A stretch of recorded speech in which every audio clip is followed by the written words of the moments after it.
دیکھیے اس رات کو ہوا یہ تھا، اس سے پہلے ہم بعد میں بات کریں گے کیا ہو رہا تھا. ہم کوشش کر رہے تھے پاک فضائیہ، میں آپریشن روم سے کانسٹنٹلی ان ٹچ تھا، مجھے اپڈیٹ ایئر فورس سے ملتی رہتی تھی. ٹھیک ہے. اس سے پہلے ہم یہ کوشش کر رہے تھے کہ وار کو ڈٹر کیا جائے، یعنی خوف زدہ دشمن کو کر دیا جائے کہ جنگ بہت مہنگی تمہیں پڑے گی. لیکن شاید وہ نہیں سمجھ پایا اور پریشر بلڈ ہو رہا تھا ہندوستان پر. آپ میڈیا نے بڑا صحیح ہائی لائٹ کیا کہ 1.4 بلین پاپولیشن ہے اور انہیں ہائی کریٹ کیا کچھ تو کرو پاکستان کا. اس رات ہندوستان نے کیا کیا کہ اپنے 72 جہاز، ٹھیک ہے، جس میں سے 33 رافیل تھے 36 میں سے. میں نے اپنے سورسز سے کنفرم کیا ہے کہ 3 گراؤنڈ پر مینٹیننس کی وجہ سے ڈاؤن تھے. 33 رافیل اس وقت ایئربورن تھے، plus about 37 more aircraft. اور وہ state of the art aircraft تھے. SU-30 اس میں تھا، MiG-29 تھا اور میراج 2000 تھے. میں ایک اور حساب لگا رہا تھا آپ کے ویورز کے لیے پہلی دفعہ بتاتا چلوں کہ جب میں نے کیلکولیٹ کیا کہ اس وقت دنیا میں ٹاپ بیسٹ فائٹر جہاز کون سے ہیں 10، تو ان میں سے 4 اس وقت اڑ رہے تھے ہندوستان کی طرف سے اگینسٹ پاکستان. تو ان کا اور سارے کے سارے بیانڈ ویژول رینج میزائل کے ساتھ لیس تھے. اب شاید آپ کے ناظرین سن کے اتنا جج کر چکے ہوں گے کہ بیانڈ ویژول رینج، لیکن پھر بھی ایکسپلینیشن آئے گی آپ کی طرف سے. میں کوئک آپ کو بتا دیتا ہوں. بیانڈ ویژول رینج ہوتا ہے کہ پرانے زمانے میں گن مارتے تھے، جیسے نارمل زمینی گن ہوتی ہے، اس میں ہوا میں بھی گنز ہوتی تھی. پھر میزائل آ گئے، 10-15 کلومیٹر والے آ گئے. پھر یہ ریسرچ یہ ہوئی کہ پائلٹ کی تو لمیٹیشن ہوتی ہے، 8-10 کلومیٹر سے آگے دیکھ نہیں سکتا، تو اب ریڈار ایسے بنا لیے جائیں جو پائلٹ کو ہیلپ کریں اور پائلٹ کی آنکھیں بن کر 200-150 کلومیٹر تک دیکھیں.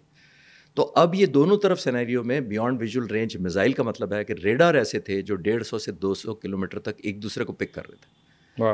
تو ہندوستان کے جو 72 جہاز تھے وہ ہمارے اندر تقریباً 150 کلومیٹر تک اندر تک ہمارے جہازوں کو دیکھ سکتے تھے. ٹھیک ہے. اب میں کوئک فلیش بیک کر کے آپ کو J-10C پر لے جاتا ہوں جو ہماری طرف سے اڑ رہے تھے، اور F-17 بلاک تھنڈر تھے، اور F-16 بھی اڑ رہے تھے اسی کامبیٹ میں. ہم نے تقریباً 40 کے قریب ہوا میں کاؤنٹر کرنے کے لیے ٹیک آف کرائے مختلف جگہوں سے. یہ پاکستان کی پوری ایئر اسپیس کے ارد گرد انہوں نے اسپریڈ کیے ہوئے تھے جو اپنے ان کے 72 جہاز تھے، ان کے تھے کیونکہ سرپرائز رکھنا چاہتے تھے کہ کون سی پینیٹریٹ کرے گی، کوئی بوم کرے گا کہ نہیں کرے گا. ذرا ویژولائز یہ رات کو کریں 12:15 کے قریب اندھیرا ہے. پاکستان کو انہوں نے ریئیکٹیو موڈ میں رکھا. اور آپ کے ویورز کے لیے یہ میں بتاتا چلوں کہ جو اوفینس کرتا ہے اس کے پاس انیشیٹو اس کے پاس ہوتا ہے، بالکل ایسے اس کے پاس لوکیشن اس کی چوائس ہوتی ہے، ٹائمنگ اس کے پاس ہوتی ہے، اور انٹینسٹی بھی اس کے پاس ہوتی ہے. اور جو ڈیفینڈ کر رہا ہوتا ہے اس کے بعد تینوں ایک نیگیٹو ہوتا ہے، نہ اس کو انیشیٹو کا پتہ ہوتا ہے، نہ انٹینسٹی کا پتہ ہوتا ہے، نہ پلیس کا پتہ ہوتا ہے، نہ کنسنٹریشن کا پتہ ہوتا ہے. تو 72 جہاز جب آئے پاک فضائیہ نے رسپونڈ بیک کیا اور ہم نے بھی ایئر بورن کروائے. اب ایک ایڈوانٹیج ہمیں تھا، رافیل آپ کو یاد ہوگا 2019 میں جب ابھی نندن کا جہاز ہم نے شوٹ کیا تھا تو ہندوستانی وزیر اعظم نے اپنی وش کی ٹاپ لسٹ پہ کہا تھا کہ اگر ہمارے پاس رافیل ہوتے تو یہ وہ 6 سال میں رافیل نہیں 3 سال بعد ہی ان کو پر رافیل مل گئے تھے. ابھی وہی رافیل تھے جو 33 اڑ رہے تھے ایک کی بجائے. اب پاک فضائیہ نے جو ایڈوانٹیج حاصل کیا رافیل کے اوپر، جب رافیل لیے گئے تو ہندوستان کے پرائم منسٹر نے وجہ یہ تھی اس کی مین کہ اس زمانے میں پاک فضائیہ کے پاس جو F-16 تھے اس کے اوپر ایک AMRAAM میزائل لگتا ہے جس کی رینج 150 نہیں ہے، اس سے آدھی سے بھی کم ہے، ٹھیک ہے، بیانڈ ویژول رینج. ٹھیک ہے. رافیل کی 150 کلومیٹر میٹیور میزائل لگتا ہے اور اس کے بعد ریڈار کی 150 کلومیٹر سے وہ فائر کر سکتا ہے دوسرے جہاز پر. پاک فضائیہ کے موجودہ سربراہ air chief marshal Zaheer Ahmad Babar Sidhu, میں ان کو 40 سال سے تقریباً جانتا ہوں، ہم ایک اسکواڈ میں اکٹھے فلائنگ کرتے رہے ہیں. Very aggressive person, down to earth but very aggressive. میں نے اپنی ڈاکومنٹری میں کہا تھا جو میں نے چند دن پہلے ریلیز کی تھی، اور اس میں کہا تھا کہ یہ آپ کو بہت بڑے سرپرائز دے گا، واچ آؤٹ. بٹ میری ہمبل کیپیسٹی ہے، میری آواز بہت چھوٹی ہے، دور تک نہیں گئی، شاید دور تک گئی، کافی ملینز میں اس کے ویوز ہیں. Thank you. اس کو نہیں، میرا مطلب ان تک نہیں گئی جن تک میں پہنچانا چاہ رہا تھا. تو انہوں نے یہ لانچ کیا. J-10C جو ہم نے خریدا ریکارڈ مدت میں مارچ 2022 میں ہم نے آپریشنلائز کیا. بالکل ٹھیک ہے. اور دن اور رات بھی آپریشنلائز. اب اتنی جلدی ہمارے انجینئرز، ٹیکنیشین اور پائلٹس نے اس پہ جہاز پہ مہارت حاصل کی. ہم نے اس جہاز پر جو ریڈار لگا ہوا ہے وہ ایسا ریڈار ہے، اس کی رینج 200 کلومیٹر ہے. اب آپ دیکھیے رافیل کی نسبت ہمیں 50 کلومیٹر سے بھی پلس کا ہمیں ایڈوانٹیج ہو گیا. ہمارا میزائل جو PL-15 لگتا ہے اس پر اس کی بھی رینج پلس ہے. تو یہ کمبینیشن بڑی ہمیں فیور کر رہی تھی اگینسٹ رافیل. رات کو ہم نے یہاں نہیں رکے تھے. F-17 تھنڈر بلاک 3 جہاز جو بلاک 3 کا مطلب جو لیٹسٹ ورژن ہے اس پر بھی PL-15 بھی ماڈیفائی کیا اور وہی ریڈار اس پر بھی لگا دیا F-17 تھنڈر پر. سو ہمارے پاس اب فلیٹ بڑا ہے جس کے اوپر یہ PL-15 میزائل لگا ہے جو 200 کلومیٹر پلس سے دشمن کا نشانہ بنا سکتا ہے. اوکے بالکل ٹھیک ہے. لیکن اس کے اندر میرا ایک کوشچن ہے کہ جا کے 2021 میں اس کی ڈیل ہوئی، 2022 کے اندر ہمارے پاس ہے، if I'm not mistaken PL-15 جو ہے، تو ڈز دیٹ مین کہ ہماری کیپیسٹی بہتر ہو گئی ان سے؟ ہماری کیپیسٹی بھی بہتر ہوئی، ہماری